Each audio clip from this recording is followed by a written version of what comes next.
या सगळ्या घडामोडींमध्ये एक महत्त्वाची बातमी हाती येते। खरं तर अपेक्षित असं होतं की रवींद्र चव्हाण हे मंत्रिमंडळाच्या चेहऱ्यांमधले एक असतील, पण रवींद्र चव्हाण हे आता भाजपचे प्रदेशाध्यक्ष होणार असल्याचं कळतंय। न्यूज 18 लोकमतला सूत्रांकडूनही माहिती मिळते। भाजप प्रदेशाध्यक्ष चंद्रशेखर बावनकुळे आता मंत्री होणार आहेत, त्याच्यामुळे त्यांच्याकडची प्रदेशाध्यक्ष पदाची जबाबदारी जी आहे ती रवींद्र चव्हाणांकडे भाजप देणार असल्याचं कळतं। ही एक नवीन जबाबदारी जी आहे ती रवींद्र चव्हाण यांच्याकडे दिली जाते आणि प्रदेशाध्यक्षपदाची जबाबदारी त्यांच्याकडे येणार असल्याचं आपल्याला विश्वसनीय सूत्रांकडून कळत आहे। 2019 मध्ये 100% भाजपसाठी रवींद्र चव्हाणांकडे जबाबदारी देण्यात आली होती आणि एकट्या भाजपचे 200हून अधिक आमदार निवडून आणण्याचं उद्दिष्ट आता त्यांच्या समोर असणार आहे। अधिक तपशील आपण जाणून घेऊयात। राहुल, भाजपचं काही चेहरे अचानक पुढे आणण्याच्या बाबतीत एक धक्कातंत्र प्रसिद्ध आहे, सगळ्यांना ठाऊक आहे आणि त्यातलाच हा पुढचा निर्णय म्हणायचा का की आता प्रदेशाध्यक्ष पदाकरता रवींद्र चव्हाण यांचं नाव पुढे येताना दिसतंय? अगदी खरं तर विशाल, भाजपचं धक्कातंत्र हे नवीन राहिलेलं नाहीये संपूर्ण देशात। अगदी 14 पासून ते 24 पर्यंत मागची 15 वर्ष बघितलं तर अनेक धक्कातंत्र हे भाजपनं वापरले होते आणि त्यातलाच काहीचा प्रकार हा महाराष्ट्रात देखील पाहायला मिळतोय। अगदी मंत्रिमंडळाच्या पासून ते संघटनात्मक बांधणीवर भाजपनं प्रत्येक ठिकाणी एक वेगळं तंत्र अनुभवलंय। सोशल इंजिनिअरिंग सोबत संघटनात्मक बांधणीवर भर द्यावा, येणाऱ्या स्थानिक स्वराज्य संस्था, महानगरपालिका यासोबतच 100% भाजप या फॉर्म्युल्यावर आता भाजपनं आगेकूच केले आणि याच अनुषंगानं मंत्रिमंडळातील अनेक नावं बघितली, अनेक नवीन संधी बघितल्या। यासोबतच आज अखेर प्रदेशाध्यक्षपदी आता नवीन चेहरा देण्याची तयारी भाजपनं सुरू केली आणि रवींद्र चव्हाण जे की मागच्या मंत्रिमंडळामध्ये देवेंद्र फडणवीस यांचे अतिशय जवळचे मंत्री म्हणून मानले जात होते, संघाच्या जवळ, केंद्राच्या जवळ आणि संघटनात्मक पातळीवर एक चांगला नेता असणारा रवींद्र चव्हाण हे आता भाजपचे नवे प्रदेशाध्यक्ष होतील हे जवळपास निश्चित झाले। एकंदरीत बघितलं तर दोन नावं महत्वाची होती संघटनात्मक पातळीवर। चंद्रशेखर बावनकुळे सध्या प्रदेशाध्यक्ष आहेत, गिरीश महाजन आणि रवींद्र चव्हाण यांच्यापैकी नेमकं कोणाला या पदावर वर्णी लागणार हे बोललं जात होतं, मात्र अखेर गिरीश महाजन यांची मंत्रिमंडळात वर्णी लागल्यानंतर आता रवींद्र चव्हाण हे प्रदेशाध्यक्ष होतील हे जवळपास निश्चित मानलं जात आहे। रवींद्र चव्हाण यांचा जर ट्राय रेट जर आपण बघितला तर लोकसभेमध्ये जिथं मोठा धक्का हा माहितीला सहन करावा लागता, मात्र रवींद्र चव्हाण यांच्याकडे जबाबदारी असणाऱ्या 6 पैकी 5 जागा या रवींद्र चव्हाणांनी निवडून आणल्या होत्या। एक भिवंडीचा अपवाद वगळता पालघरला अगदी काही दिवसांत आठवड्याभरापूर्वी जागा जाहीर झाली होती, ते देखील त्यांनी आपली जागा निवडून आणली होती। कोकणातल्या जागा असतील ज्या ज्या ठिकाणी त्यांना जबाबदारी देण्यात आली त्या त्या ठिकाणी आपली जबाबदारी चोखपणे पार पाडण्यामध्ये रवींद्र चव्हाण यांचा हातखंडा मानला जातो।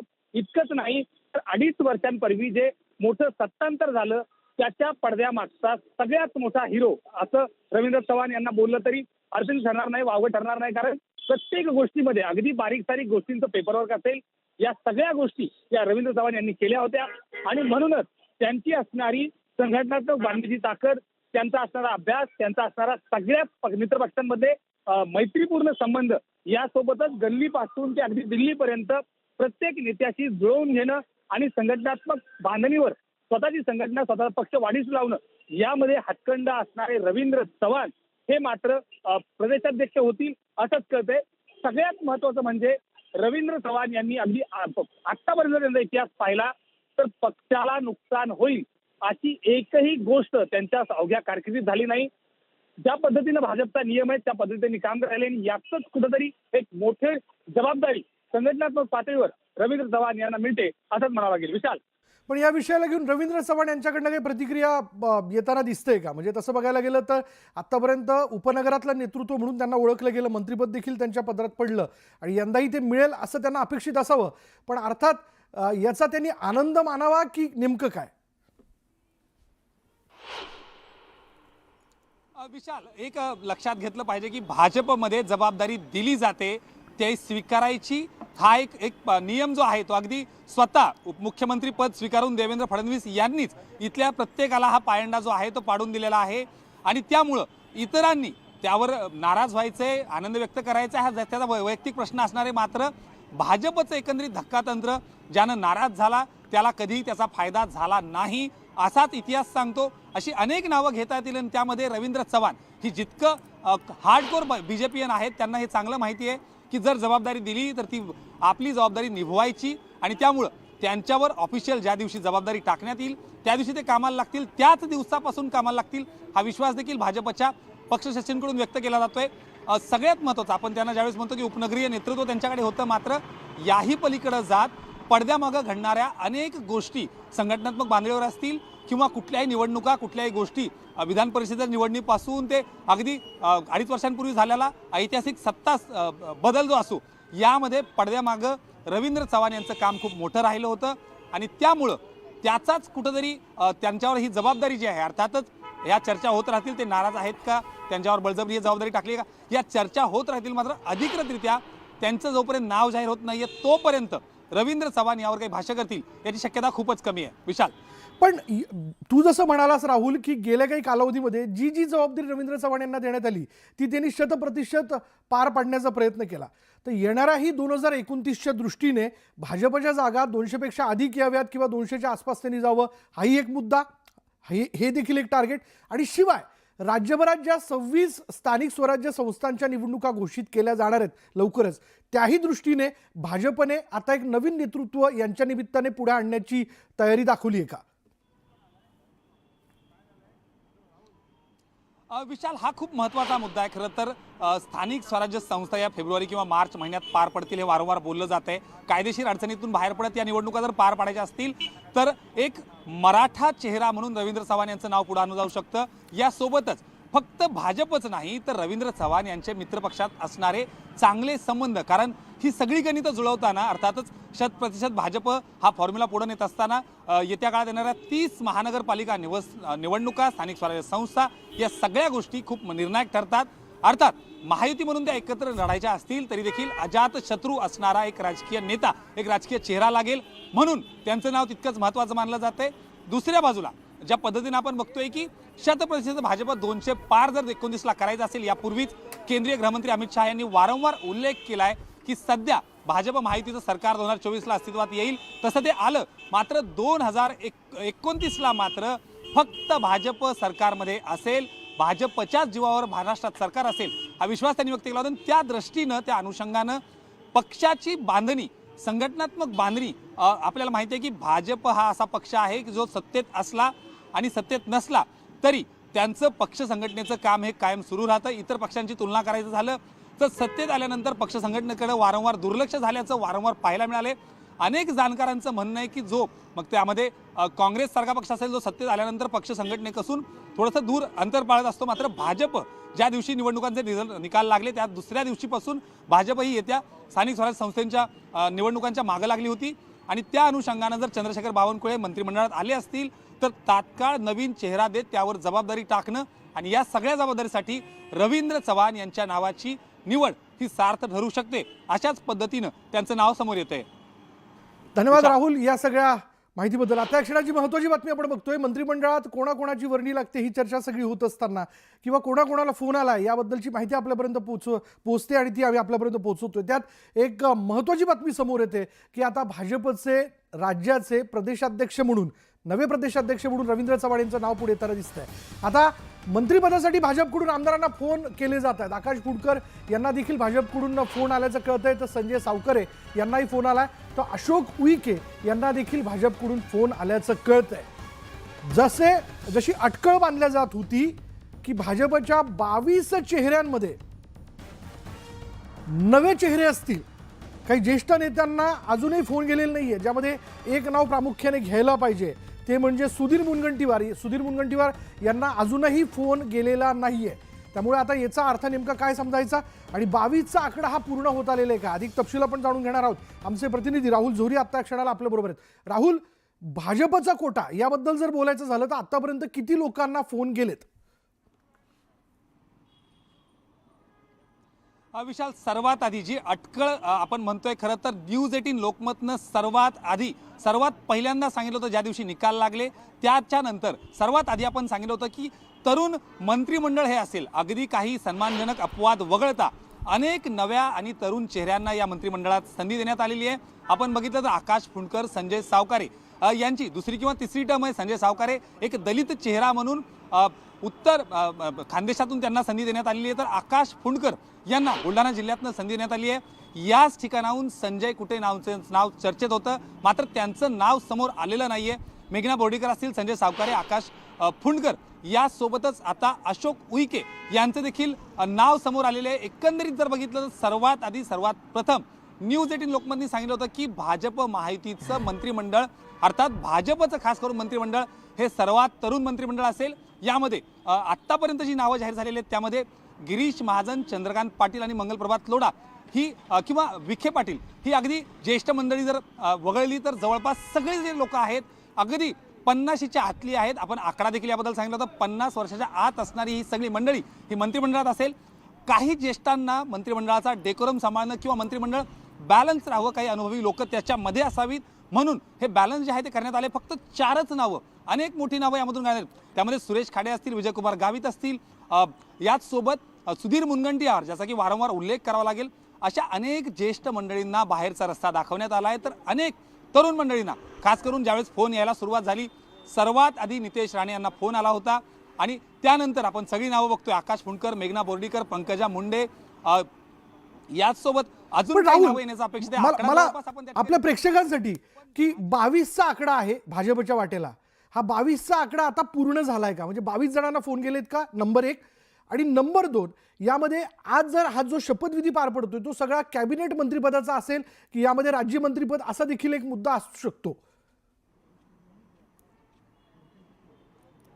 विशाल, अगदी आपल्या प्रेक्षकांसाठी हा खूप महत्त्वाचा मुद्दा आहे। खरं तर मंत्रिपदासाठी ज्यावेळेस निमंत्रण जातं त्यावेळेस स्पष्टपणे सूचना ज्या आहेत त्या संबंधित मंत्र्यांना करण्यात येतात की आपल्याला मंत्रिपदाचा चार्ज घ्यायचा आहे, म्हणजेच कॅबिनेट मंत्रिपदाचा चार्ज घ्यायचा आहे। मात्र जर स्पेसिफिक त्याचा उल्लेख झाला की हो तुम्हाला निमंत्रित आहात, मात्र राज्यमंत्रीपद याचा जर स्पष्ट उल्लेख झाला असेल तर मात्र याच्यामध्ये वेगवेगळ्या गोष्टी आहेत। माझ्या म्हणजे आपल्या न्यूज 18 लोकमतच्या प्रेक्षकांसाठी सुरुवातीला पहिल्या टप्प्यात ज्या ज्या मंत्र्यांना फोन गेले ते सर्व कॅबिनेट मंत्रिपद आहेत, मात्र आता शेवटच्या टप्प्यात जी नावं जात आहेत त्यामध्ये अशोक उईके असतील, आकाश फुंडकर असतील, संजय सावकारे असतील, ही जी मंडळी आहेत यांना राज्यमंत्री दर्जाचा जो मंत्रिपद असेल त्याची शपथ त्यांना दिली जाईल। एकंदरीत बघितलं तर 22च्या कोट्यापर्यंत जवळपास भाजप पोहोचतोय, मात्र अजूनही 5 ते 6 नावं येणं अपेक्षित आहे। खास करून विशाल, प्रादेशिक समतोल याला आपण म्हणतो त्याच्यामध्ये अजून काही जिल्हे, खास करून सोलापूर सारखा जिल्हा असेल, सांगली सारखा जिल्हा असेल ज्या ठिकाणाहून अद्याप नाव समोर आलेलं नाहीये। काही महत्त्वाचे टप्पे ज्या ठिकाणी येत्या काळात महानगरपालिका निवडणुका घातलेल्या आहेत। सोलापूर जिल्ह्याचा मी आवर्जून उल्लेख करतो यासाठी की याच सोलापूरमध्ये 2 मंत्रिपदं सुभाष देशमुख आणि विजय देशमुख या दोघांनाही गेल्या वेळी मंत्रिपद होती, त्यामुळे अद्याप एकाचंही नाव समोर आलं नाहीये। कदाचित म्हणजे राहुल, नवा चेहरा उम्मीद पे दुनिया कायम है म्हणजे असंच मानून खरं तर दुपारी 2 वाजेपर्यंत आमदारांना वाट बघावी लागणार आहे का? विशाल, आमदारांच्या प्रतीक्षेच्यावर जर बोलायचं झालं तर उम्मीद पे दुनिया कायम आहे खूप तंतोतंत लागू पडतं। 23 पासून ते 15 तारीख उजळली आहे, अक्षरशः प्रत्येकानं कालच्या रात्री या जागून काढलेले आहेत। याच एका मंत्री पदाचा फोन आलेल्या एका व्यक्तीनं आवर्जून उल्लेख केला होता की रात्रभर आम्ही छातीवर फोन ठेवून झोपतोय, सायलेंटमध्ये जरी आवाज नाही आला तरी व्हायब्रेटनं जरी आम्ही उठू, अशी परिस्थिती प्रत्येक मंत्र्याची होती। आणि त्यामुळं आत्ता ज्यांना फोन आले ते आपल्या कोड्यातनं सुटलेत खरे, मात्र पुढे जाऊन आता ज्याला फोन आला नाही त्याची मात्र प्रतीक्षा अगदी शेवटच्या टप्प्यापर्यंत। आणि विशाल, हा फक्त कालपर्यंत किंवा दुपारी 2 पर्यंतचा विषय नाहीये। मागचा मंत्रिमंडळ विस्तार झाला ज्यावेळी शिंदे फडणवीस सरकार सत्तेत आलं, त्यानंतर अजित पवार सत्तेत आले, 2.5 वर्ष मंत्रिमंडळाचा विस्तार झाला नाही, त्यामुळे 2.5 वर्ष वाट बघणाऱ्यांना पहिल्या टप्प्यात संधी मिळाली आहे आणि आता इथं पुढून वाट बघणाऱ्यांना काही दिवसात कदाचित पुढच्या मंत्रिमंडळ विस्तारामध्ये संधी मिळू शकते। मात्र तुर्तास ज्या पद्धतीने तुम्ही म्हणलात की उम्मीद दुनिया कायम आहे, 2 पर्यंत किंवा 3 पर्यंत देखील लास्ट मोमेंटला काही लोकांना फोन जाण्याची दाट शक्यता आहे। विशाल, धन्यवाद राहुल या सगळ्या माहितीबद्दल। याबद्दलचे अपडेट आम्ही वेळोवेळी तुझ्याकडनं घेत राहू।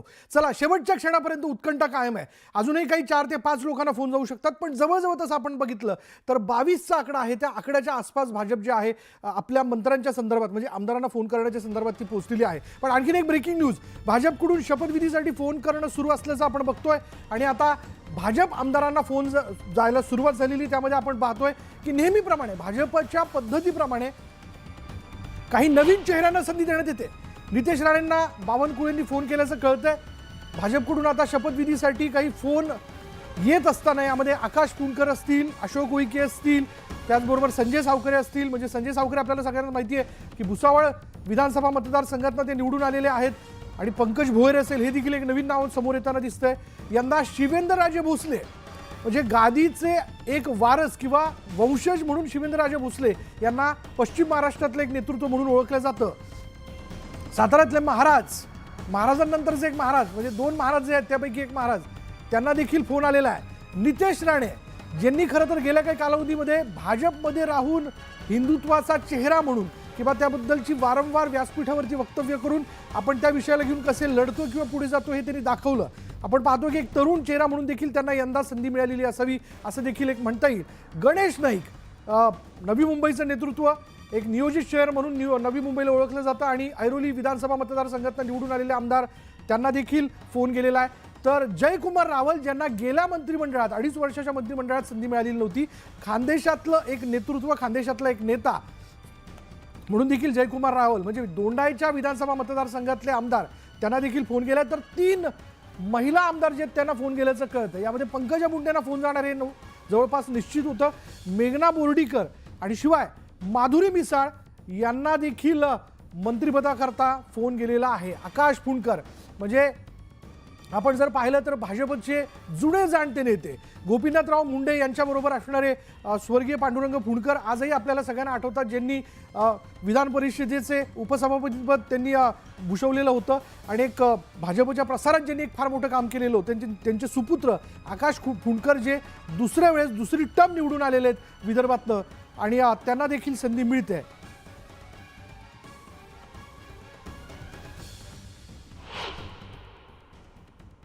प्रदेशाध्यक्ष बावनकुळे साहेबांचा फोन आला आणि त्यांनी तसंही केलं की शपथविधी घ्यायला तुम्ही या म्हणून.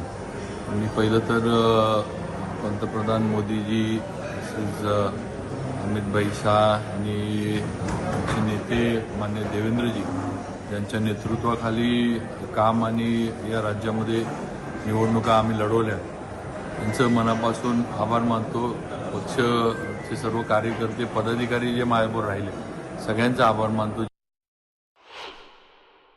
मला माझं नाव अजून कळालेलं आहे. मी आत्ताच विमानात उतरलो, अगदी 2 मिनिट झालेत आणि आपणच मला इथे धरलेलं आहे. पण मला अजून कोणाची नावं आहेत नाही आहेत याची सुद्धा कल्पना नाहीये. मला वाटतं आता यादी मी बघेल 5 मिनिटं गाडीत बसल्यानंतर, त्यावेळेलाच मला बोलता येईल या विषयावर. अभी पता चला है कि मेरा नाम आ गया है लिस्ट में और 4 बजे शपथ विधि के लिए बुलाया है, तो 4 बजे हम लोग ओथ ले लेंगे. महायुति जो है महिलाओं का एक बार फिर से समर्थन रहा है, भले लाडली बहन हो या 3 जो महिलाएं हैं जो शपथ लेने वाली है. किस तरीके से देखते हैं, कितना महत्वपूर्ण मानते हैं इस फैसले को, और महिलाओं का काफ़ी योगदान रहा है सरकार में या सरकार के पीछे से जो सपोर्ट मिला है, आप किस तरीके से देखते हैं इस पूरी प्रक्रिया? नहीं, हमेशा हमारे सरकार ने महिलाओं को सम्मान किया है. आप जैसे भी देखते हैं कि लाडली बहन से पूरे समाज में आज महिलाओं को इतना सम्मान मिल रहा है. और यहाँ पूरी लिस्ट में भी आप देखेंगे कि 3 महिलाओं के नाम है, तो सरकार बहुत महिलाओं को प्रमोट कर रही है, ऐसा ही मुझे लगता है. दोनों अच्छा कॉम्बिनेशन रखा गया है, जैसे सोशल रीजनल सभी कॉम्बिनेशन रखे गए हैं.